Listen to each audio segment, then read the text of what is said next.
गोपाल कुमारी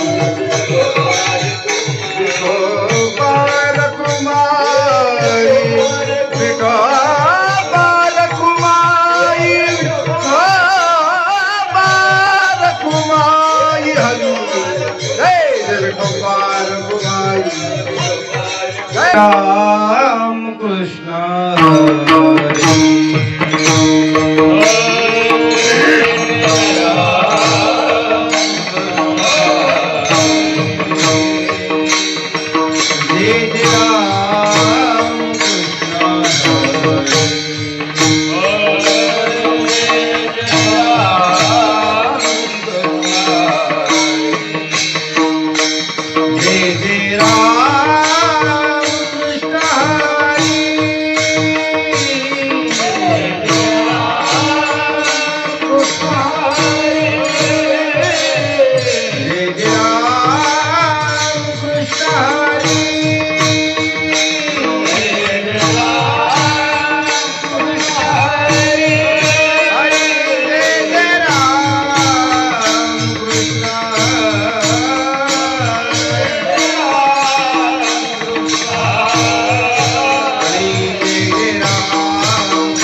रूप पाहता लोचनी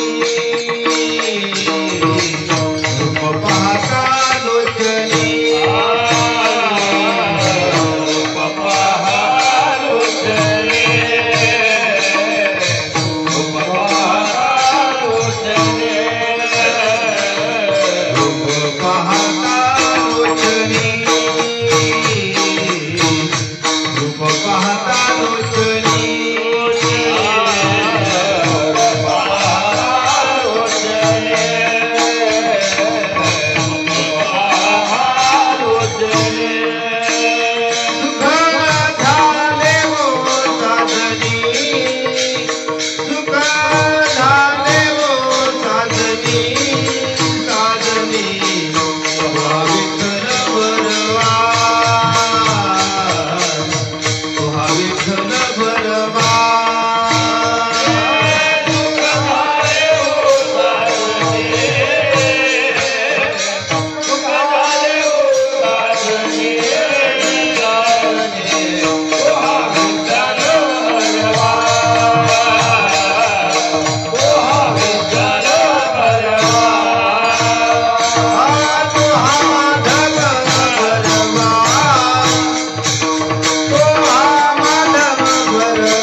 हरी जी हृदय मंदिरी, जी हृदय मंदिरी, जी हृदय मंदिरी।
सफल व्यापार हरी आला हाता मग कैची भय चिंता त्यांची सरली रधार झाला सफल व्यापार तुका म्हणे हरी काही उरोने दिवरी त्यांची सरली रधार झाला सफल व्यापार विठ्ठल विठ्ठल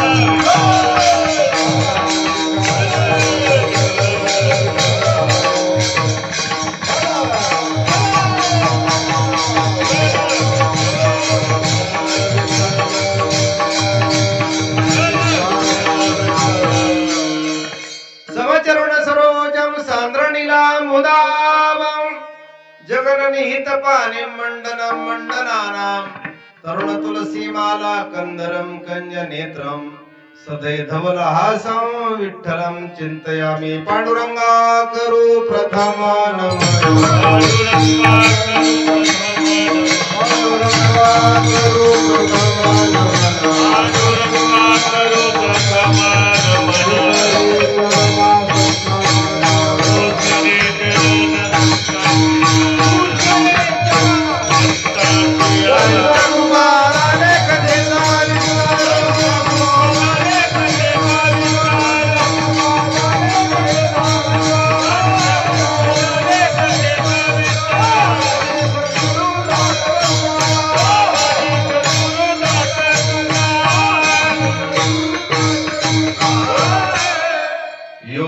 प्रविश्य मम वाचमिमं प्रसुप्तां संजीवयत्यखिल शक्तिधर स्वधाम्ना अन्याहुश्च हस्तचरण श्रवणत्व गादीन् प्राणा नमो भगवते पुरुषाय तुभ्यं विवेकाने जाने सुघटित समाजात कविले महासिद्धांताचे हृदय रसिकते उकलिले लसत भक्ती ज्ञाने तर बिला धार्मिक तरू तया ज्ञानी शाते विमलमतेने वंदन करू ओम नमो ज्ञानेश्वरा ओम नमो ज्ञानेश्वरा ओम नमो ज्ञानेश्वरा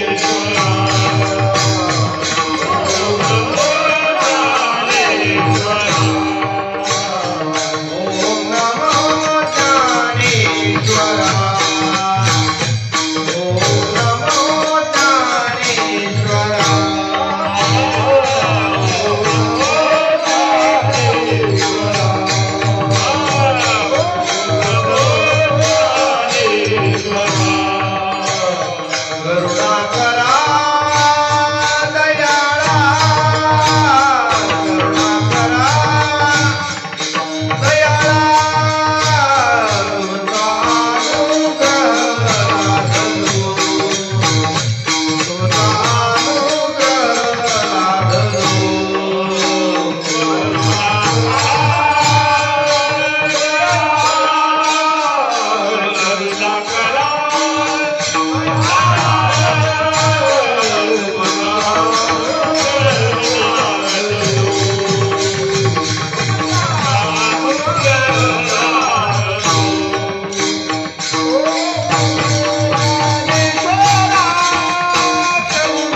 महाकाय सूर्यकोटि समप्रभ निर्विघ्नं कुर्मे देव सर्वकार्येषु सर्वदा मनोजव मारुततुल्य वेगं जितेन्द्रियं बुद्धिमतां वरिष्ठं वातात्मजं वानरहितं मुख्यं श्रीरामदूतं शरणं प्रपद्ये नमो सद्गुरु तुकया ज्ञानदीपा नमो सद्गुरु सच्चिदानंद रूपा नमो सद्गुरु भक्त कल्याण मूर्ती नमो सद्गुरु भास्करा पूर्ण कीर्ती संपाद्य ज्ञानम च विधाय भक्तिम विलोकितो येन समाधि राज वैराग्ययुक्तम स्विचारवंतम नमामि जोगम श्री सा गुरुंतम जयांचे क्रिया स्मरण होय सकळ विद्येचे अधिकरण तेची वंदो श्री गुरुचरण ते नमस्कारो आता विठाल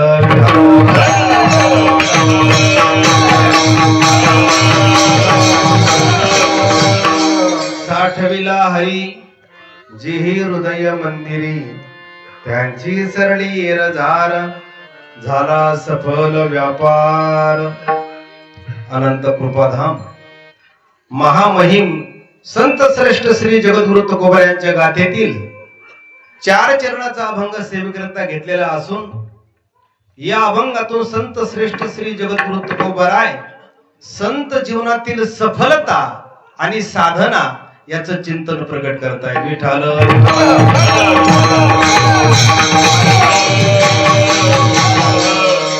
संत जीवनातील भक्त जीवनातील विशेष सफल जीवन आणि त्या सफलतेकरता त्यांनी आपल्या जीवनात केलेली साधना आणि मुक्तत्वाला प्राप्त झालेली सिद्धी याचं चिंतन महाराज अभंगातून प्रकट करतायत अनंत कोट ब्रह्मांड नायक अकारण कारण करुणा प्रणालय अखिल गुण निधान रुक्मिणी प्राण संजीवन जगदाधार भगवान श्री पांडुरंग परमात्म्याच्या असीम कृपेद्वारा कैवल्य ज्ञान तेजोनिधी विश्व मौली ज्ञानोबाराय वैराग्य शिरोमणी संत हृदय सम्राट विश्ववंद्य जगद्गुरु श्री तुकोबाराय आदी करून सर्व संत महंतांच्या आशीर्वादाने या ठिकाणी उपस्थित असणारे सर्व संत महंत भाविक सज्जन माता भगिनी परिसरातून उपस्थित असणारे सर्व टाळकरी वृंद कीर्तनकार प्रवचनकार गायनाचार्य मृदंगाचार्य पेटी मास्तर चौदार मंडळी या सगळ्यांच्या पवित्र उपस्थितीमध्ये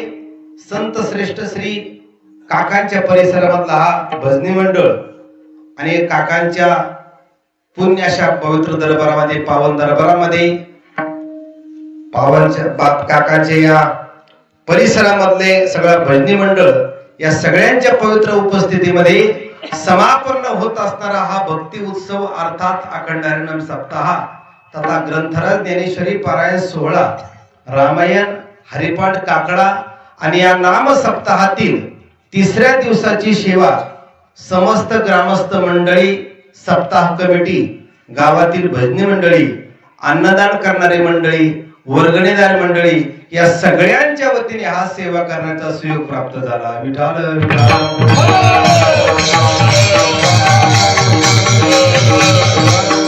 ज्यांच्या विशेष प्रयत्नाने या ठिकाणी येण्याचा योग आला ती या सप्ताहाचे अधिष्ठान असणारे आणि या सप्ताहामध्ये ज्यांची प्रसादाची सेवा असणारे आमचे आदरणीय या सप्ताहाचे अधिष्ठान असणारे आदरणीय हरिभक्ती पारायण संतोष महाराज पवार असतील त्याचप्रमाणे ज्ञात आज्ञा सगळे महाराज मंडळी आणि आपल्या गावातील गोपाल भाऊ दंडगुले असतील शहाजी भाऊ कोलते असतील या सगळ्या मंडळींच्या प्रेमास्तव आपल्या सगळ्यांचा दर्शनाचा सुयोग प्राप्त झाला आणि आल्यानंतर आता मला अतिशय आनंद झाला आनंद या गोष्टीचा झाला की एवढ्या खेडेगावामध्ये अतिशय सुंदर अशी भजनी मंडळी एवढ्या प्रमाणामध्ये आहे कारण आपला परिसर हा प्रत्येक फळावरती कनेक्ट असतो आणि त्यामुळे सगळे परंपरा धरून सुंदर अशी भजनी मंडळी बालगोपाल मंडळी आणि आपल्या नाम सप्ताहाला मी आपल्या पॉम्पलेट मध्ये बघितलं की 40 वर्ष या वर्षी चालू आहे परिसरामध्ये सगळ्यात जुना नाम सप्ताह आपला आहे शांती ब्रह्म एकनाथ महाराजांचा जलसमाधी सोहळा परवाच झाला पैठण मध्ये आणि त्या षष्टीच्या निमित्ताने अनेक वर्षापासून आपला नाम सप्ताह हा चालू आहे ज्यांनी या सप्ताहासाठी योगदान केलं ज्यांनी चालू केला असेल ते सगळेच आता हजर असतील असंही सांगता येत नाही पण हे इवलेश रूप लावलेद्वारे त्याचा वेलुगीला लग्नावरी कोणतीही गोष्टची सुरुवात करणं अतिशय सोपं आहे बाबा माळ घालणं तर अतिशय सोपं आहे किती सोपं आहे माळ फक्त 20 रुपयाला मिळते. माळ केवढ्या मिळते? 20 रुपयाला. पण तीच पवित्र अशी तुळशीची माळ आयुष्यभर जपवणं, निष्कलंक टिकवणं तेवढं सोपं नाही. तसं नाम सप्ताह सुरू करणं सोपं आहे. पैसा असला की 2-3 वर्ष धामधूम मध्ये करायचे आणि नंतर सप्ताह बंद पडतो. पण 40 वर्ष जुनाट जुगादीचे नाणे म्हणजे अनेक सप्ताह जुना आहे, त्यामध्ये हा नाम सप्ताह आहे. आणि या नाम सप्ताहामध्ये परम भाग्य आहे. भगवंताच्या पवित्र दरबारामध्ये तुमच्या सगळ्यांच्या सहवासामध्ये हा सेवा करण्याचा सुयोग प्राप्त होतो. विठ्ठल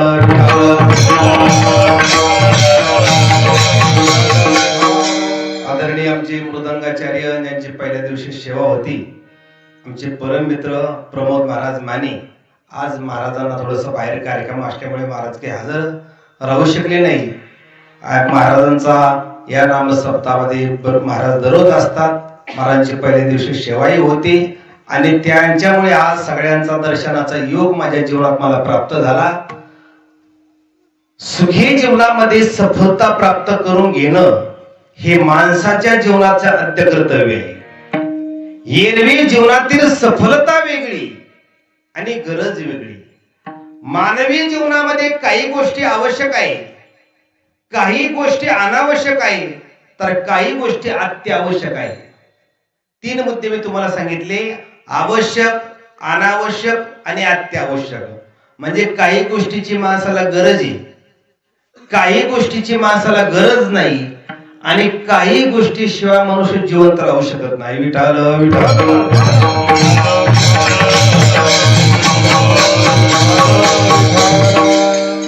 भूक लागल्यानंतर जेवण करणं कसं आहे? आवश्यक आहे.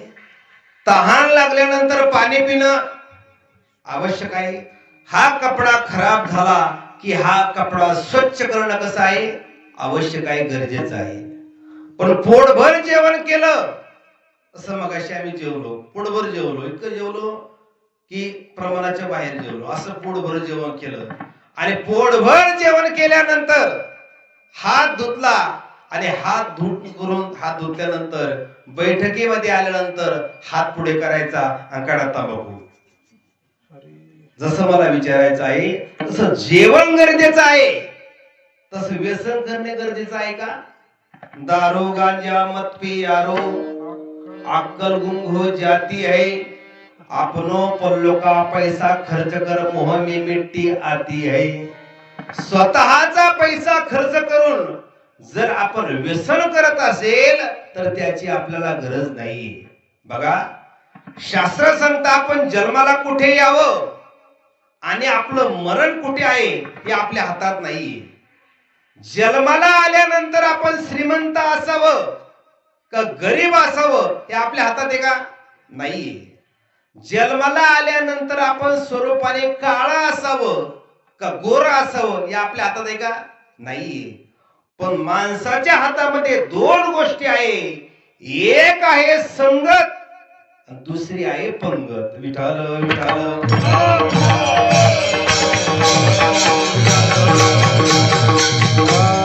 संगत एवढी महत्वाची आहे.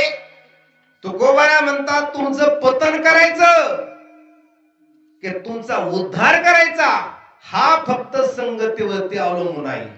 पतन उद्धार संगाचा महिमा, तेजावे अधमा संत सेवी. तुमचं पतन करायचं, वाटोळ करायचं का चांगलं करायचं हे ज्याच्या संगतीवरती तुम्ही राहताना त्याच्यावर अवलंबून आहे. कसं अवलंबून आहे? तुकोबारा गाथ्यामध्ये उदाहरण सांगतात. तुम्ही हिरा घ्या आणि तो हिरा तुम्ही ऐरणीवरती ठेवा. ऐरणीवरती ठेवल्यानंतर त्याला वरवून घन घ्यायचा. घन पक्वादाची हातोडी नाही, घन घ्यायचा आणि घनाने वरून टोला टाकायचा, खाव घालायचा. कशावर? हिऱ्यावर. आणि जर तो हिरा फुटला नाही तर ती हिऱ्याची परीक्षा आहे. हिरा ठेविता ऐरणी, वाचे मारिता जो घनी, तोची मोल पावे खरा, करणीचा होय चुरा. तो हिरा फुटला नाही तर तो खरा हिरा, आणि तो जर फुटला भंगला गेला तर तो ओरिजिनल हिरा नाही. हिऱ्याची परीक्षा आहे. कोणी सांगितलं? तुकोबाने संतांनी सांगितलं. जो हिरा घनाच्या घावाने फुटत नाही, खरो आयरन आहे, वरून घन आहे, आणि जो हिरा फुटत नाही, पण तोच हिरा काही मिनिट, काही सेकंद, काही वेळ ढेकणाच्या संगतीमध्ये आला तर तो भंगला जातो. हा संगती ढेकणाच्या संगी हिरा जो भंगला, ढेकणाच्या संगी हिरा जो भंगला, संगी नाडीला साधू, वा वा. संगी नाडीला साधू. ढेकणाच्या संगी हिरा जो भंगला, ढेकणाच्या संगी हिरा जो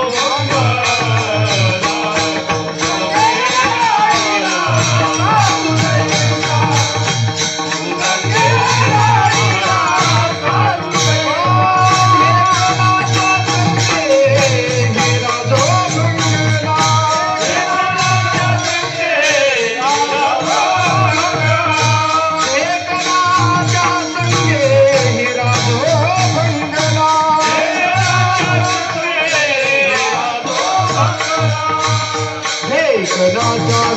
हिरा जो भंगला, संगे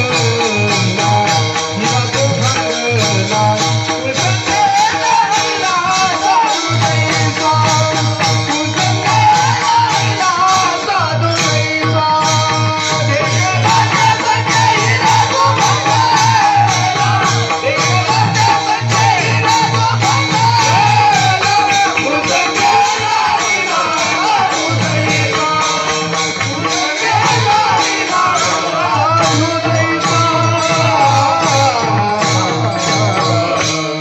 ढेकणाच्या संगे हिरा जो भंगला, कुसंगे नाडला साधू तैसा. जो हिरा घनाच्या घावाने फुटत नाही, तो हिरा काही वेळ ढेकणाच्या संगतीमध्ये गेला तर त्याला चीर पडते, तो भंगला जातो. हा संगतीचा परिणाम आहे. ढेकणाचं काय होतं महाराज? ढेकणाचं फक्त त्याला रक्त लागतं. तसं काही समाजामध्ये ढेकणाच्या जातीचा वर्ग आहे. तुम्ही आजूबाजूला बघू नका, आपल्या शेजाऱ्याकडे, काही लगेच शेजाऱ्याकडे बघतील. ढेकणाच्या जातीचा काही वर्ग असा आहे, आपण जरी चांगले असलो पण त्याच्या संगतीमध्ये गेल्यानंतर आपलं वाटोळ, आपलं वाईट झाल्याशिवाय राहत नाही. याला ढेकणाचा वर्ग आहे. ढेकणसा रक्त शोषण करतो, तसा समाजामध्ये एक वर्ग आहे की ज्याच्यामध्ये संगतीमध्ये गेल्यानंतर आपलं वाटोळ होतं. बघा, पावसाचा एक थेंब आपल्या तळ हातावरती पडला तर तो आपण पिऊ शकतो. तोच पावसाचा थेंब तापलेल्या तव्यावरती पडला तर त्याचं अस्तित्व नष्ट होतं. तोच पावसाचा थेंब गटारात पडला तर पाय धुण्याच्याही पात्रतेचा राहत नाही.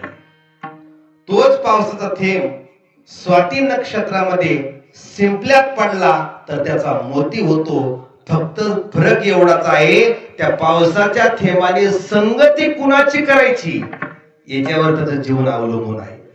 महाभारतामध्ये दोन पात्र अशी आहे, एकाची संगत चुकली आणि एकाची पंगत चुकली. आपला सर्वसाधारण माणसाचं उदाहरण सांगायचं नाही, नारदाची गादी आहे आणि आम्ही स्वानंद सुखनिवासात जोग महाराज संस्थेतले विद्यार्थी आहोत. जे काही सांगायचं ते शास्त्राचं आणि पुराणाचं सांगायचं. विठाल विठाल.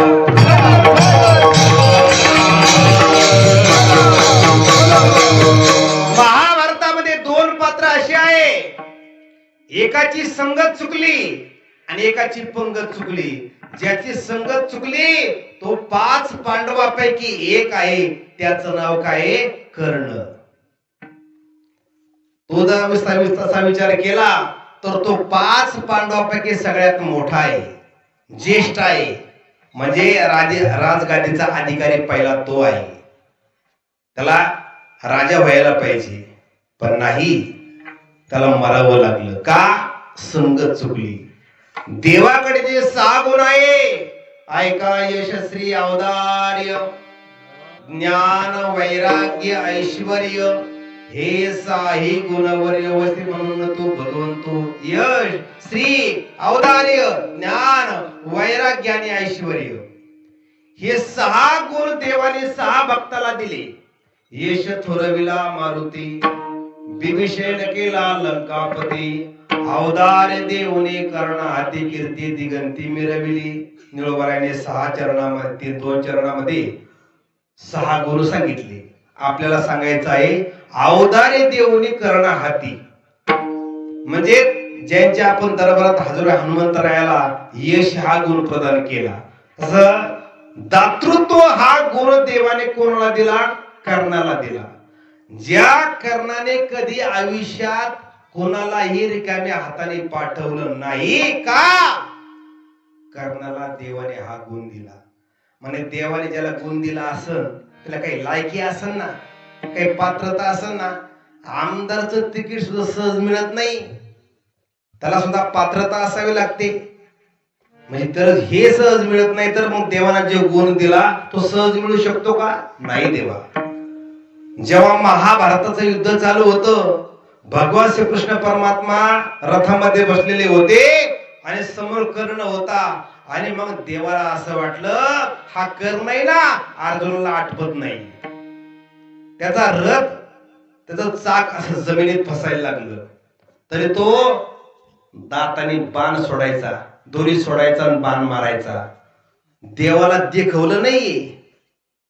देवाने ब्राह्मणाचं रूप घेतलं, ब्राह्मणाचं रूप घेतलं आणि कर्णाकडे गेला. हे राजा, अरे मला दान दे म्हटले. कर्ण म्हटलं या टायमाला, अरे ह्या टायमाला माझं युद्ध चालू म्हटले, नाही मला काय माहित नाही, आताच दान पाहिजे. काय देऊ?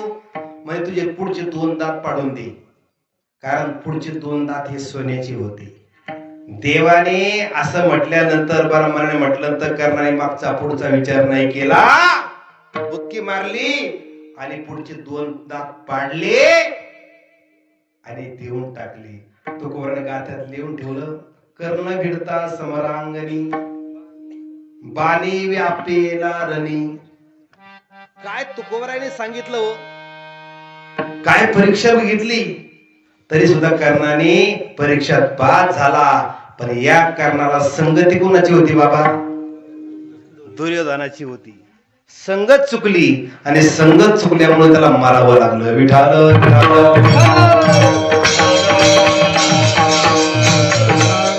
महाभारतामध्ये दुसरं पात्र असं आहे की त्याची पंगत चुकली. काय कोणाची? पितामह भीष्माचार्यांची. स्वतः कधी पाप केलं नाही हो, कधी पाप केलं नाही. स्वतः नैष्ठिक ब्रह्मचारी व्रताचं पालन केलं. ज्या भगवंताने स्वतःचा पण खोटा केला पण भीष्माचा पण खरा केला. भीष्म पण केला खरा धनुर्धरा शिवे, भीष्माचा पण खरा केला. भीष्माचारी इच्छेमरणी होते, पण जेव्हा द्रौपदीचं वस्त्र हरण होत असताना दुःशासन वस्त्र हरण करतो, दुर्योधन सांगतो 5 पांडवांनी माना खाली घातल्या आणि पितामह भीष्माचार्याने सुद्धा खाली मान घातली. का?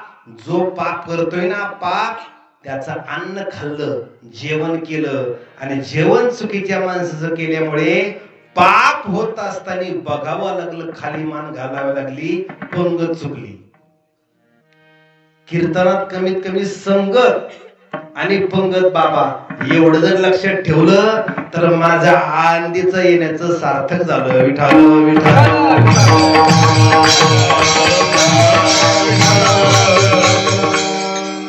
जर आपल्याला भूक लागली आणि 2-3 दिवस जेवायला मिळालं नाही तरी माणूस जिवंत राहतो.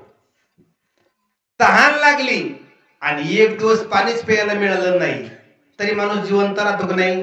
राहतो. पण कीर्तनात बसलेला माणूस म्हटला, मी कीर्तन सुरू झाल्यापासून कीर्तन संपेपर्यंत श्वासोश्वास घेणार नाही. आता चालेल का?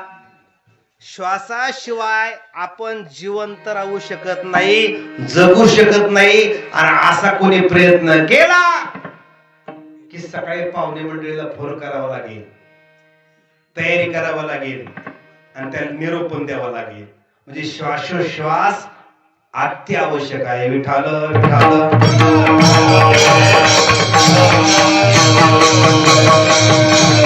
तसं आपल्या जीवनामध्ये सफलता महत्वाची आहे, साध्य महत्वाचं आहे की ते प्राप्त केल्याशिवाय जीवन पूर्ण होत नाही. साध्य साध्य त्याला म्हणतात की जे प्राप्त केल्यानंतर, मिळवल्यानंतर, हातामध्ये आल्यानंतर काहीच मिळवायचं शिल्लक न राहणे, याचं नाव आहे साध्य. वैकुंठवासी विठ्ठल महाराज घुले सांगायचे, बुवा साध्य त्याला म्हणत जावं की जे कोणाचं साधनच बनत नाही त्याचं नाव साध्य. विठ्ठल विठ्ठल.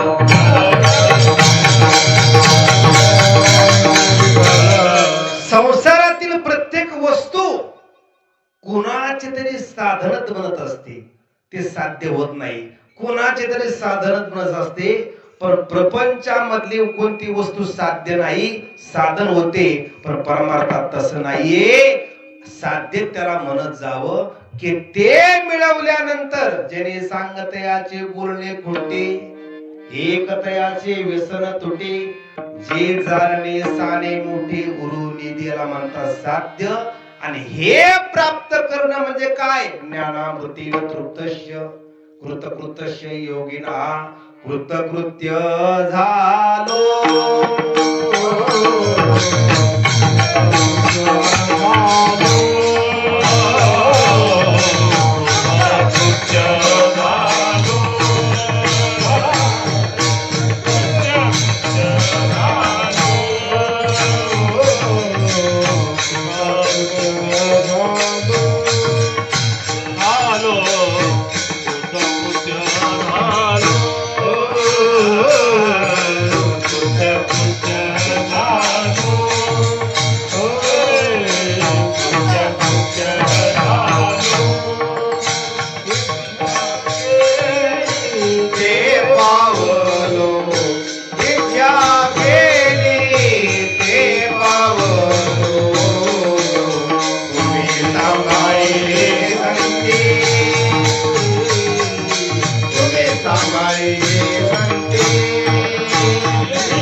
कृत्य झालो, इच्छा केले ते पावलो. जे आपण इच्छा करतो ते पूर्ण होण्याला म्हणतात कृतकृत्य झालो. असं कधी आपल्या जीवनात होतं का हो? एक वाक्य सांगतो, आपल्यातला आणि महापुरुषातला फरक सांगतो मी तुम्हाला. काय सांगतो फरक ऐका. ज्याचं आयुष्य शिल्लक राहतं आणि काम संपतो, इच्छा संपते, त्यांना म्हणतात संत महाराज. ज्याचं आयुष्य शिल्लक राहतं पण काम संपतो, इच्छा संपते, त्यांना म्हणतात संत. आणि ज्याचं आयुष्य संपत पण इच्छा शिल्लक राहते, काम शिल्लक राहतो, त्याचं नाव आपण. आता आपलं खरं सांग विचारतो बाबा, इच्छा शिल्लक राहते का आयुष्य शिल्लक राहतं? कसं राहतं? अहो मरायला जरी टिकलो मरायला तरी इच्छा पूर्ण होत नाही. कसं सांगूच? सांगतो जरा. ज्ञानोबरांची ओवी या. सोहम तुला बेडूक माहितीये का? साप माहितीये? हा. कोण कोणाला गिळतो रे? गिळतं कोण कोणाला? हा, बेंडकाला गिळतं. बरोबर. बेंडकाला गिळत असताना ते साप पाठीकडून गिळतो का तोंडाकडून गिळतो? नाही ना, पाठीकडून गिळत असतो. आता एकदा बघून घ्या, एकदा गिळत असताना एकदा बघू. साप बेडकाला गिळताना तोंडाकडून नाही गिळत, पाठीकडून गिळत असतो. आणि त्या सापाने बेडकाला असं गिळत गिळत आलेलं असतं. फक्त बेडकाचं तोंडच उघडं असतं आणि बेडकाची सापाची बेडकाला गिळण्याची प्रक्रिया चालू असते.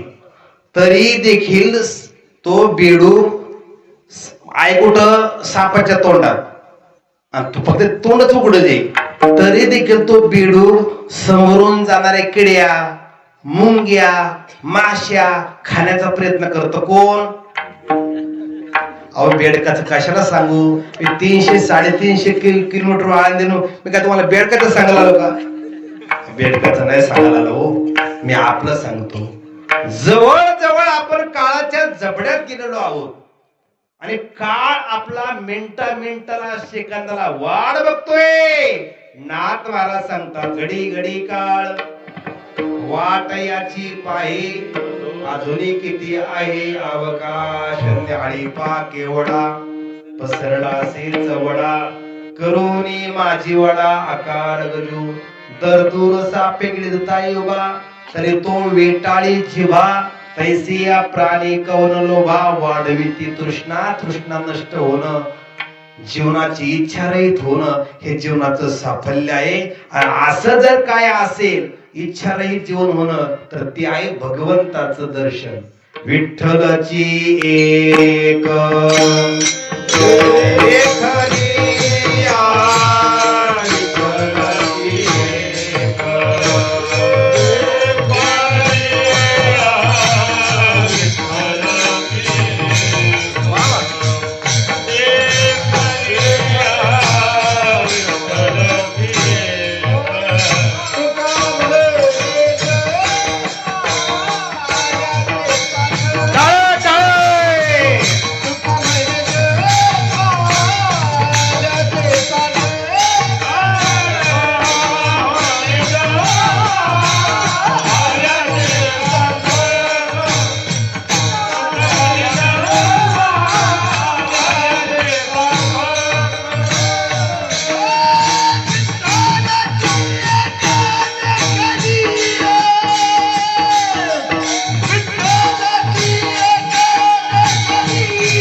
आल्याचे सार्थक.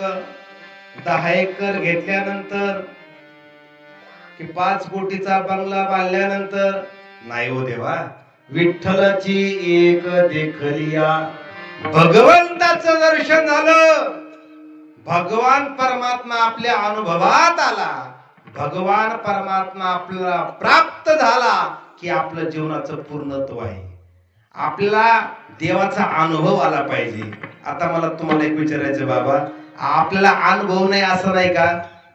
अनुभव आहे, फक्त फरक एवढा आहे, अनुभव देवाचा नाहीये. खरं सांगा, बाकीचे अनुभव आपल्याला नाही का? भरपूर अनुभव आहे, फक्त एवढे देवाचा अनुभव नाही.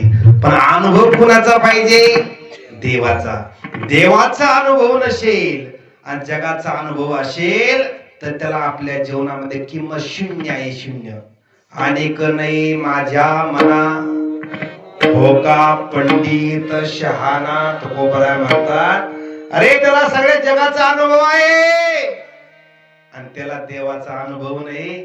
अनेक नाही माझ्या मना, त्याला मी मानत नाही. तो पंडित असू द्या, ज्ञानी असू द्या, कसं असू द्या, माझ्या जीवनात त्याला देवाचा अनुभव असेल तर त्याला किंमत आहे.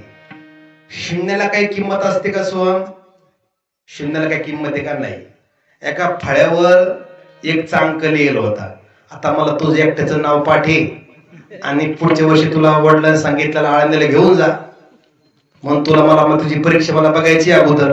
महाराज जर असला चांगला तर मग घेऊन जाऊ. हाय, फळ्यावर एक लिहि गेला होता. फळ्यावर एक माझी भाषा कळते ना पण तुला? हा, घाबरू नको. फक्त काय होतं, मुलांना एकदम कीर्तनात नाव घेतलं आणि बोलायला लागलं की मुलं सवय नसती ना, मुलं घाबरतात. फळ्यावर एक चांक लिहिलं होता आणि ते एकच्या पुढे एक शून्य दिला. संख्या किती झाली? 10. म्हणजे या शून्याची किंमत किती झाली? तुम्ही सांगा. त्याला नको जास्त लोड होते. कीर्तन असला घरी निघून जाऊ द्या परत. असं होऊ शकतं. त्याला काय त्याच मनस्थिती पाहिजे ना. किती किंमत झाली या शून्याची? 9. बरोबर. अजून या शून्याच्या पुढे एक शून्य देऊ. किती संख्या झाली? 100. आता दुसऱ्या शून्याची किंमत किती झाली? दुसऱ्या शून्याची किंमत सांगा ना.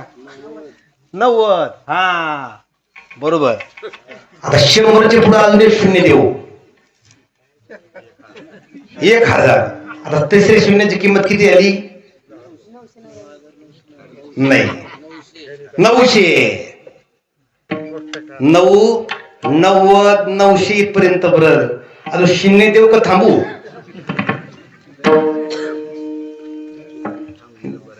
बरं, थांबलेलं बरे. मारा भाव नको, थांबलेलं बरं. वेळ कमी. चला, आपलं कामापुरतं झालं. 9, 90, 900 या किमती कशा सांगितल्या मला तुम्ही? शून्य सांगितलं ना.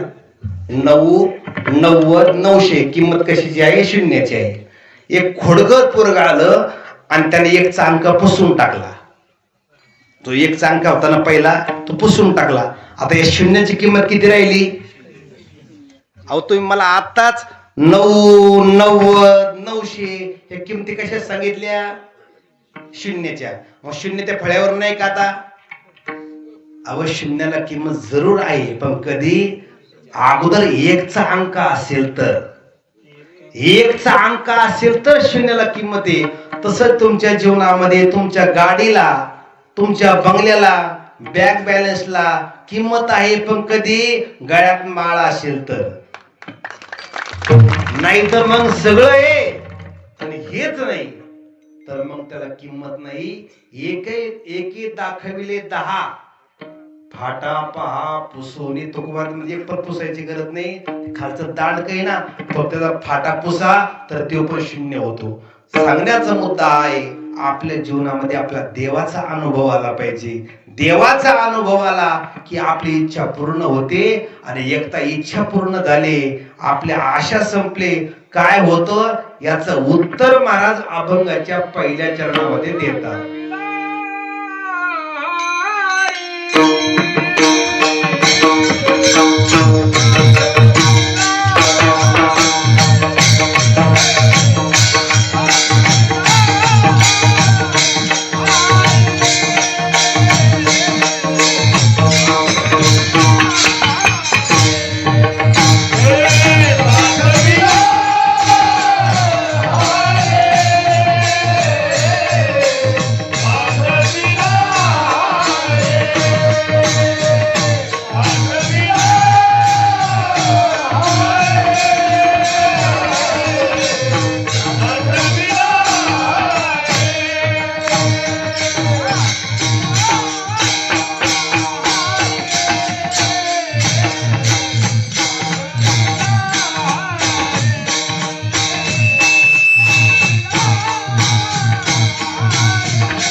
पाविला हरी जेही हृदय मंदिरी, त्याचं जीवन सफल आहे, त्याचं जीवन परिपूर्ण आहे. ज्याने हृदय मंदिरामध्ये हरी साठवला त्याचं जीवन परिपूर्ण आहे.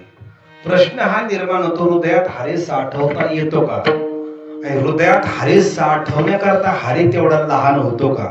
कारण ज्याच्या साठवायचा ती आहे लहान, बघा उलट झालं, ज्याच्या साठवायचा ती आहे लहान आणि ज्याला साठवायचा तो आहे मोठा. म्हणजे हे छोट आणि ज्याला साठवायचा तो मोठा. तर साठवता येईल का? सगळ्यात मोठी आहे पृथ्वी. या पृथ्वीपेक्षा 10 पटीने मोठा आहे आप. आप म्हणजे पाणी. पाण्यापेक्षा 10 पटीने मोठा आहे तेज. तेजापेक्षा 10 पटीने मोठा आहे वायू. वायूपेक्षा 10 पटीने मोठा आहे आकाश. आणि आकाशापेक्षा अनंत पटीने मोठी माया. आणि मायेपेक्षा अनंत पटीने मोठा आहे ब्रह्म. आणि एवढं मोठं ब्रह्म साठवायचं कसं सांगा ना महाराज? 11:15 झाली, साठवायचं कसं याचं उत्तर सांगा, म्हणजे आम्हाला पुढं कीर्तन सोडायला अडचण येणार नाही. सांगा कसं साठवायचं ते सांगा. आणि ज्याच्या साठवायचं ते आहे सूक्ष्म. किती सूक्ष्म आहे याचं मोजमाप अजून कोणत्या शास्त्रज्ञाला लागलेलं नाही. आपलं हृदय किती छोटं आहे म्हणून, म्हणजे किती बारीक आहे अजून कोणाला सांगता आलं नाही. आणि हरी किती आहे? अथवा बहुनेतेन किम्न्यातेन तवार्जुन विष्ठभ्यहाविदं कृष्णं एकांशेन स्थितो जगत. अनंत ब्रह्मांडे एकी रोमे ऐशे धेंडे. भगवंताच्या एका रोमावरती पूर्ण ब्रह्मांड आहे. एवढा मोठा केवढा? एवढा प्रभू भावे.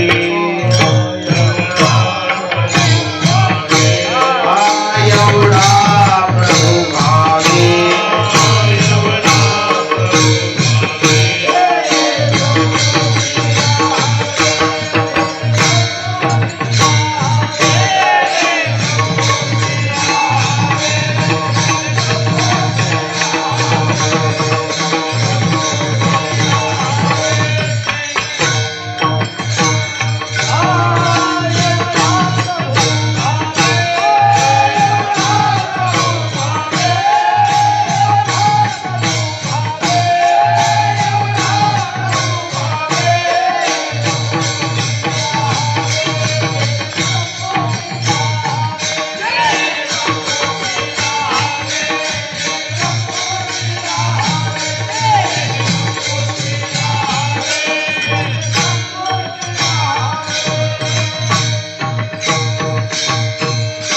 एवढा प्रभू भावे. एवढा हा शब्द तुकोराने सांगितला, पण एवढा म्हणजे केवढा येणे सांगितलं. एवढा म्हणजे केवढा? एवढा. मोठ्यातला मोठा जरी असला तर म्हणत होतो एवढं. आणि लहानातलं लहान जरी असलं तर माणूस काय म्हणतो एवढं. एवढं म्हणजे केवढा सांगता येत नाही एवढा. आणि प्रभू शब्दाचा अर्थ आहे मालक गतीर व्रता. प्रभू साक्षी निवास शरणम सुहृत. प्रभव प्रलयस्थानम निदानं बीजमौयम. पर्वतापै सकाल संडावी. समुद्रा रेखा नोलंडावी. पृथ्वी आय भूते ही वावी आज्ञा माझी. म्या बोलविल्या वेदू बोले. म्या चालविल्या सूर्य चाले. म्या हलविल्या प्राणो हले. जो जगाचे चाळीता मियाची नियमिला साता.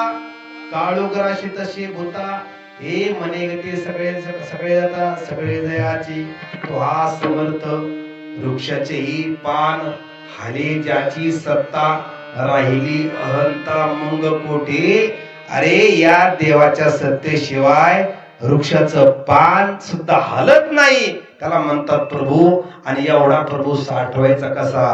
पण महाराज तिथं उत्तर देतात एवढा प्रभू भावे. भावे हा शब्द महत्वाचा आहे. तुमच्याकडे भाव असेल, प्रेम असेल तर तुम्ही त्याला साठवता येतं. अनेक उदाहरण आहे. भाव बळे आकळे. एरवी नाकळे. करतळे आवळे. तैसा हरी. तुमच्याकडे भाव असेल, प्रेम असेल तर मग तो जसा पाहिजे तुम्हाला तसा होतो. फक्त काय पाहिजे तुमच्याकडं? भाव पाहिजे. कुणी साठवला? पवनतनय संकट हरण. मंगल मूर्ती रूप.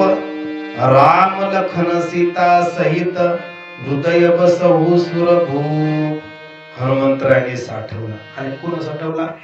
आपण सगळे पांडुरंग परमात्माच्या परिसरातले आहोत, संतांच्या परिसरातले आहोत. आरण भेंडी म्हणून गाव आहे आता जवळ येत आपल्या टेंभुर्णीपाशी.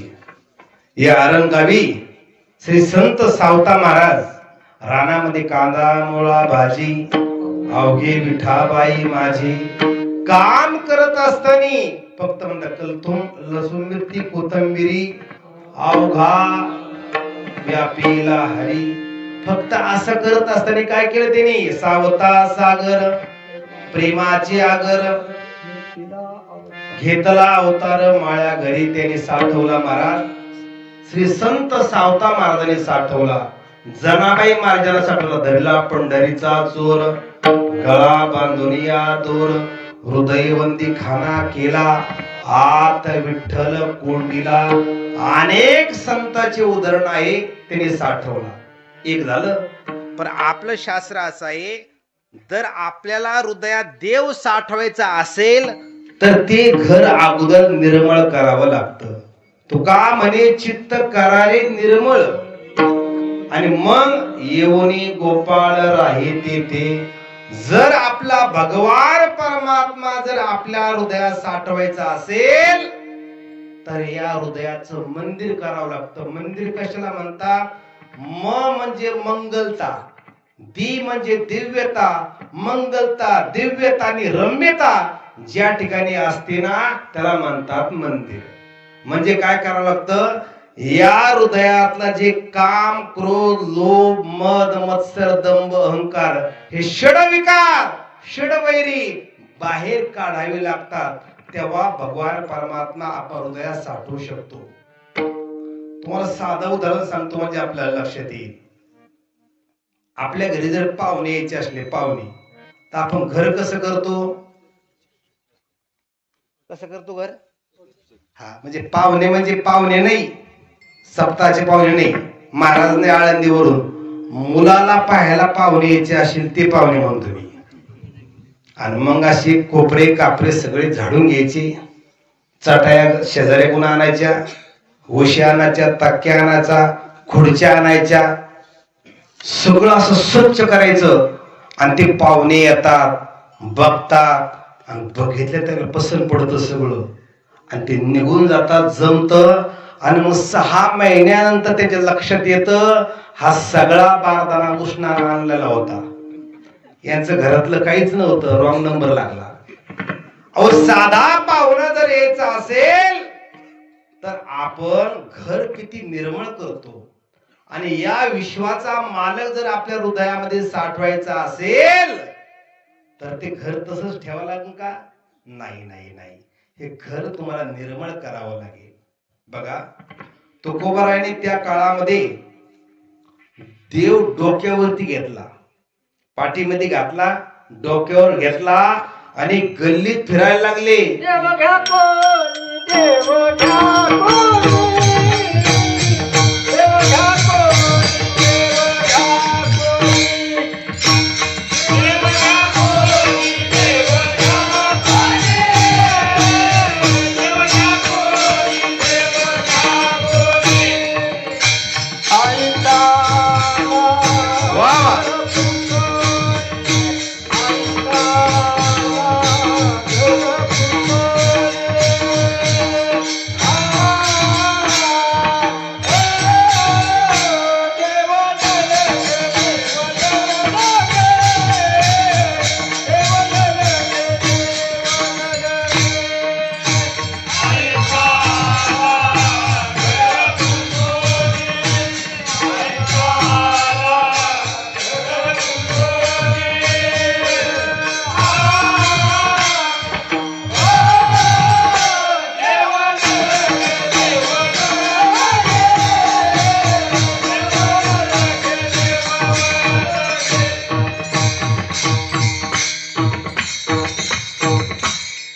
देव घ्या कोणी, देव घ्या कोणी, ऐता आला घर पुसोनी.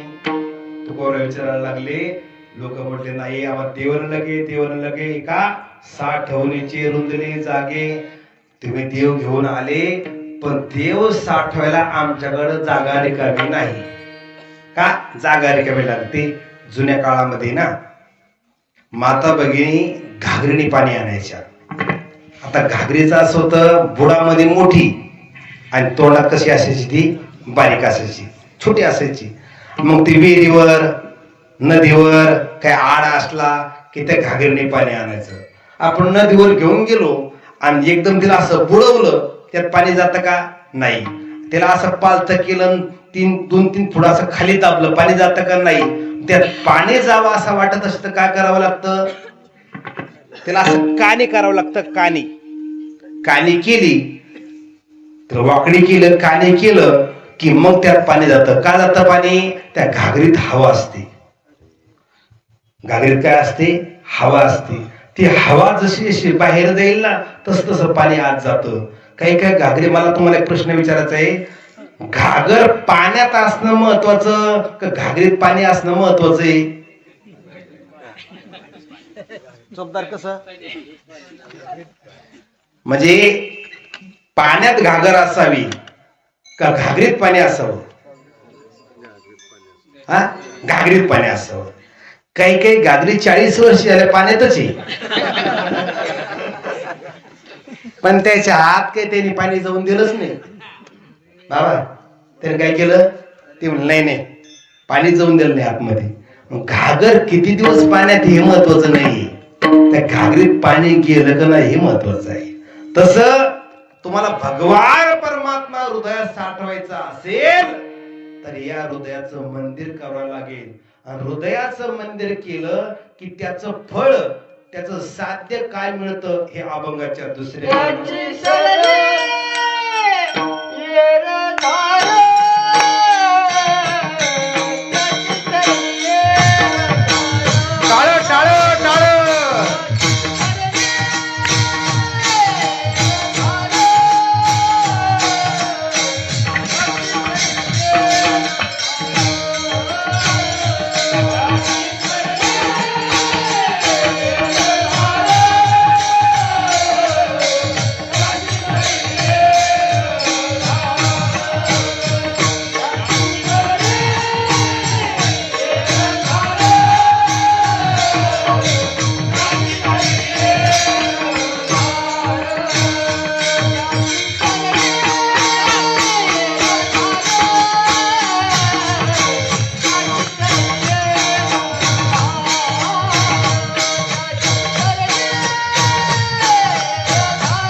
त्यांची सरली इरजार झाला सफल व्यापार. हृदय मंदिरामध्ये आपण हरी साठवला की त्यांची सरली इरझार. इरझार या शब्दाचा अर्थ आहे येणं आणि जाणं.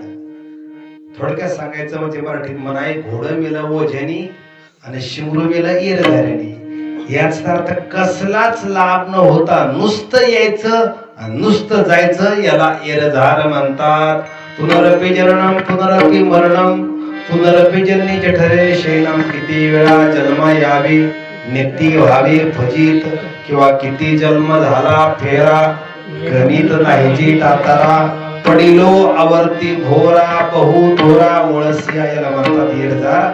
आणि इरझार संपलं झाला सफल व्यापार. अनेकदा व्यापार सफळ झाला आपल्या हातात हरी आला की दोन गोष्टी राहत नाही. हरी आला हातात मग कायची भय चिंता. हरी हातात आला या शब्दाचा अर्थ आहे हरी हातात आला म्हणजे हरी अनुभवात आला. हातात आला म्हणजे तो आमच्या प्रेमात आला. आपलं जीवन भगवंताच्या ताब्यात असणं हे निराळं आणि देवच आपल्या ताब्यात असणं हे निराळं. म्हणून हरी आला आता मग कायची भय चिंता. चिंता आणि भीती राहत नाही. आता आपण चिंता करतो रात्रंदिवस चिंता करतो. नित्य उठून या खावयाची चिंता. उद्या सकाळी डबा काय करायचा रात्री चिंता. पण ती चिंता करायची नाही. जीवनात चिंतन करा. चिंतने सरेतो धन्य धन्य काळ. सगळं मंगळ मंगळाचे चिंतन केलं. ज्ञानोबारांचं आजही समाधीमध्ये चिंतन चालू आहे. ज्ञानदेव घेतले दान हृदय धरुनिया ध्यान. समाधी बैसरा निर्वाण कथा कीर्तन करतो. ज्ञानोबारांचं चिंतन आजही समाधीमध्ये चालू आहे. चिंतन का करू चिंतन करा. म्हणून चिंता राहत नाही भीती राहत नाही. याचा अर्थ असा आहे भगवान परमात्माला आपण सगळं समर्पण केलं की भगवान परमात्मा काही शिल्लक ठेवत नाही. अभंगाचं शेवटचं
म्हणे हरी काही उरुनी दिवुरी त्यांची सरळी रझार झाला सफल व्यापार. भगवान परमात्मा भक्ताचं काही शिल्लक ठेवत नाही. तुका म्हणे हरी काही उरुनी दिवुरी, याचा अर्थ असा आहे, तुका म्हणे आम्ही झालो अगदी रूप लागून ती पाप पुण्यांगा, की आपण कर्म करत असताना ब्रह्मसमर्पण या बुद्धीने जर केलं की आपला पापही लागत नाही आणि पुण्य लागत नाही. अनेक प्रकारचे उदाहरण आहे, पण आपल्याला वेळ झाली, 11 वाजून गेली.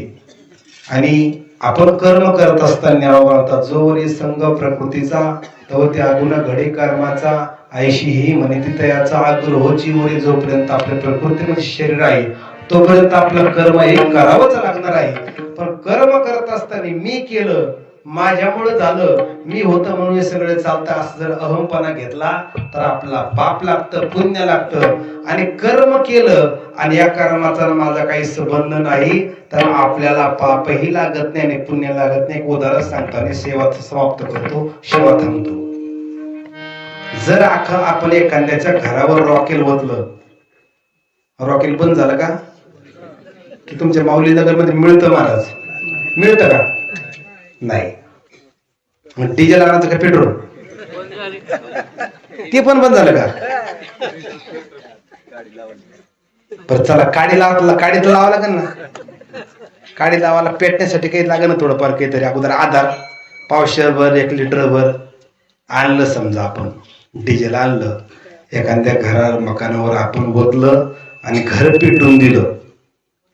माझा अधिकार नाही, पण विचारतो मी तुम्हाला, पाप लागेल का पुण्य लागेल? एखाद्याचं घर आपण पेटून दिलं डिझेल पेट्रोल टाकून, तर आपला पाप लागेल का पुण्य लागेल? काय लागेल? पाप लागेल. बरोबर आहे. ज्यांच्या आपण दरबारात हजर आहोत, ज्यांच्या आपण दरबारात हजर आहोत ना, ते मारुतीरायाचा दरबार आहे.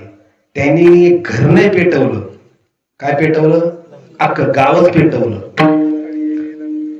पूर्ण गाव पेटलं आणि शेपटी विझवण्यासाठी परत समुद्रामध्ये गेले, शेपटी विझवली आणि गाव पेटवल्यानंतर तुकोबाराय म्हणतात, जाळी येली लंका धन्य धन्य म्हणे तुका. तुकोबाराय म्हणतात, मारुतीराया तुम्ही चांगलं काम केला, लंका जाळीनं तुम्ही चांगलं काम केलं. ती लंका वाईट होती की चांगली होती मग त्याच्याशी मत नाही, पण घर जाळलं, गाव जाळलं. पण तुकोबाराय म्हणतात, वा हनुमंतराय तुम्ही चांगलं काम केलं. का म्हणले? कारण हनुमंतरायांनी कर्म केलं, पण मी जाळलं म्हणून हे सगळं केलं. आता असं नाही म्हटले, ते म्हटले रामप्रभूचं कार्य मी काहीच नाही केलं म्हणून त्यांना पापही लागलं नाही आणि पुण्यही लागलं नाही. मग तुका म्हणे हरी काही उरुनी दिवुरी त्यांची सरळी रझार झाला सफल व्यापार. आपल्या माऊली नगर उमरे गावांमध्ये येण्याचा सद्भाग्य प्राप्त झाला. अतिशय आनंद झाला.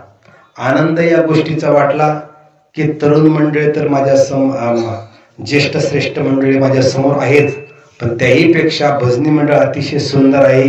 सगळे परिसरातले मंडळी, मृदंगाचार्य, गायनाचार्य आणि आमचे विद्यार्थी मंडळी 11 वाजेपर्यंत ते टाळे घरून बिचारी उभी आहे.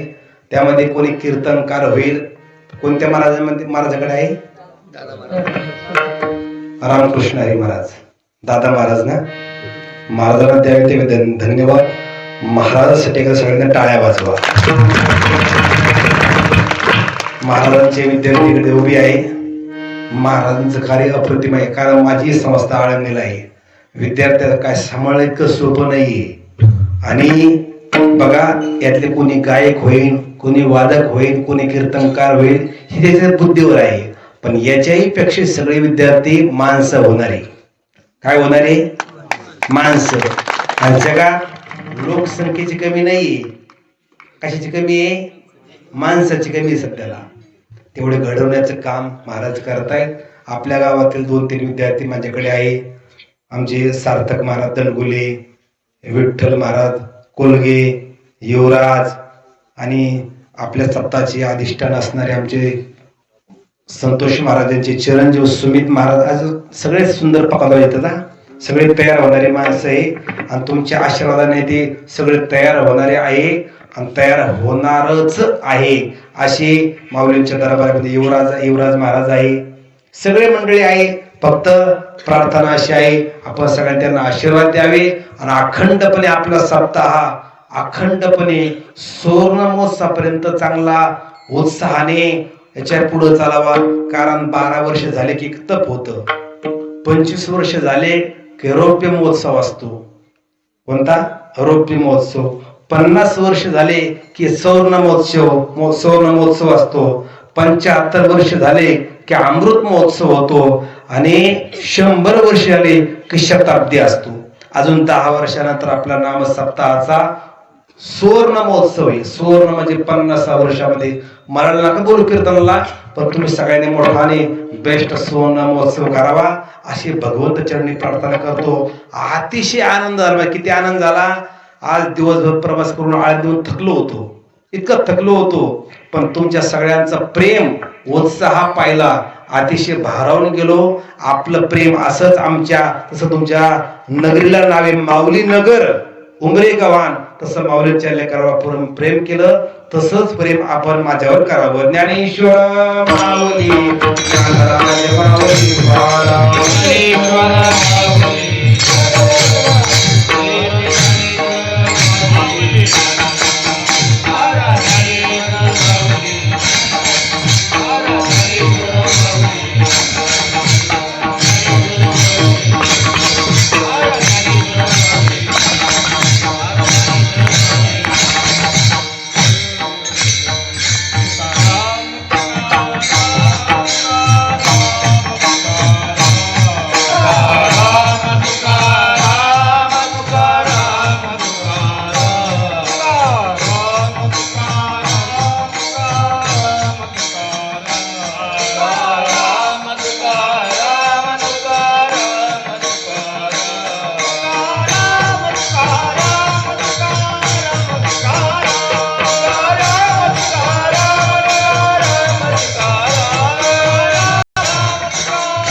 जार जार त्यांची सरणे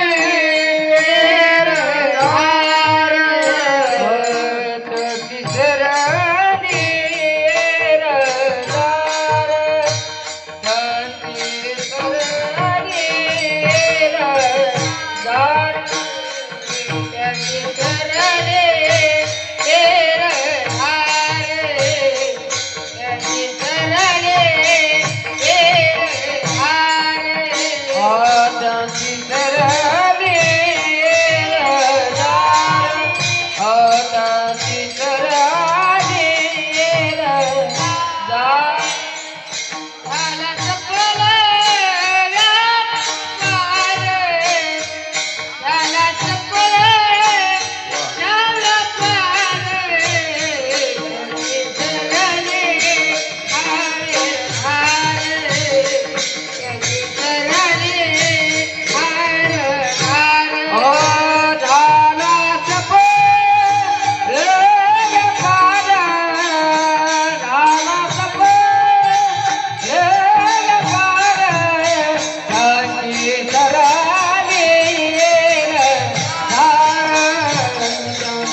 त्यांची सरणी येर झाड त्यांची सरणी येर झाड त्यांची सरणी येर झाड त्यांची सरणी येर झाड त्यांची सरणी येर झाड